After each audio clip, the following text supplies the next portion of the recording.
안녕하세요. 세계역사 이야기 고대편. 오늘은 인도의 고대 도시 모헨조다로입니다. 모헨조다로가 수수께끼의 도시거든요. 과연 그들에게 무슨 일이 일어났을까요? 이집트 사람들은 나일 강가의 터전을 잡고 살았고, 아시리아인과 바빌로니아인들은 메소포타미아에 있는 티그리스 강과 유프라테스 강가의 자리를 잡고 살았습니다. 이 사람들이 계속 강가에 살고 있었는데요. 왜냐하면 강에 가까이 살면 마실 물이나 농작물에 사용할 물을 충분히 얻을 수 있었기 때문입니다. 또 하나 이유는 이동이 굉장히 편했습니다.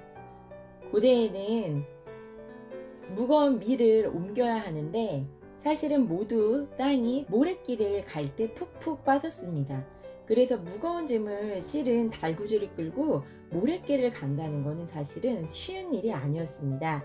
그래서 이 사람들은 강을 따라서 이동을 하기 시작했고요. 배로 항해를 하면서 시간과 노력을 줄일 수 있었습니다. 그래서 강가에 도시가 생겨난 이유가 먹을 것이나 금속, 나무나 다른 물건들을 강을 통해 배로 실어 나르기가 편했기 때문입니다. 그래서 메소포타미아에 있는 도시들은 티그리스 강과 유프라테스 강을 이용해 서로 무역을 했습니다. 동쪽에 있는 나라들과도 무역을 했는데 그들이 무역했던 나라 중 하나가 인도입니다. 인도 사람들도 강을 길처럼 이용하고 있었는데 그 강의 이름이 인더스 강, 인더스 강 주변의 땅을 인더스 유역이라고 합니다. 인도 사람들은 이곳에 정착했고 농경지에 물도 내고 배를 타고 인더스 강을 왔다 갔다 하면서 무역을 할 수 있었습니다. 그 당시 사람은 바다는 해안도 없고 끝도 없다고 생각을 해서 점점 멀리까지 모험을 하다가 마침내 메소포타미아에 있는 도시까지 항해를 하게 되었고요. 그들과의 무역이 시작되었습니다. 인도 사람들 역시 무역을 통해서 돈을 벌게 되었습니다. 그런데 희한한 게 이들이 살았던 그 제국이란 말이 없습니다. 원래 바빌로니아 제국, 아시리아 제국 이렇게 여러 도시들을 합한 제국이 탄생했는데 인더스 유역에 살던 사람들은 따로 제국이 없이 각각 독립된 도시로 지냈었습니다. 그리고 인더스 유역에 살았던 농부들은 곡식을 재배하기도 했지만 목화나 멜론과 같은 과일을 키우기도 했고 게다가 농사를 짓는데 물소와 코끼리를 이용하기도 했습니다. 아마 바빌로니아의 농부들이 코끼리를 이용해서 목화와 멜론을 농사 짓는 것을 봤다면 굉장히 놀랐을 겁니다. 인더스 유역의 도시들은 도시 외곽을 두르는 커다란 원형의 뚝을 쌓았고요. 이를 성체라고 했습니다. 그래서 딱딱하게 구워낸 진흙 벽돌로 집을 짓고 살았고 매우 편안하게 지냈습니다. 이때 당시에 앞마당과 우물 그리고 화장실과 배수구까지 있었고요. 우물에서 물을 길어 올려서 강까지 가지 않아도 됐습니다. 그리고 아주 커다란 수영장처럼 생긴 큰 대중 목욕탕도 있었던 걸로 보아서 모든 사람들이 깨끗하고 꽤 수준 높은 생활을 했다는 것을 알 수 있습니다. 게다가 집안에서 사용하고 버리는 생활 폐수는 하수구를 통해 거리를 지나는 깊은 배수구로 빠지게 됐습니다. 이 모헨조다로라는 도시에 약 4만 명의 사람들이 살고 있었는데 무슨 일인가 벌어졌습니다.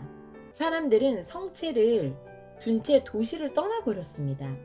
그래서 수백여 년이 지나서 이곳에 성체 도시가 존재했다는 사실을 몰랐다가 고고학자들이 인더스강 유역의 땅을 파기 시작하면서 거대한 성체 도시의 유물을 찾아냈습니다. 그러나 사람들이 왜 죽었는지에 대해서는 어떠한 실마리도 찾지 못했습니다.